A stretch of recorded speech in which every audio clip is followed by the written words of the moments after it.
और जिन लोगों ने अपने परवरदिगार से कुफ्र किया उनके लिए जहन्नम का अजाब है और वो बुरा ठिकाना है। जब वो उसमें डाले जाएंगे तो उसका चीखना चिल्लाना सुनेंगे और वो जोश मार रही होगी, गोया मारे जोश के फट पड़ेगी। जब उसमें उनकी कोई जमात डाली जाएगी तो दोज़ख के दारोगा उनसे पूछेंगे, क्या तुम्हारे पास कोई खबरदार करने वाला नहीं आया था?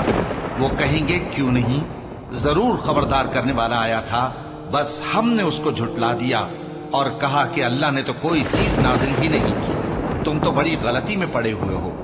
और कहेंगे, अगर हम सुनते या समझते होते तो दोज़खियों में ना होते। बस वो अपने गुनाहों का एतराफ कर लेंगे। सो दोज़खियों के लिए रहमत से दूरी है।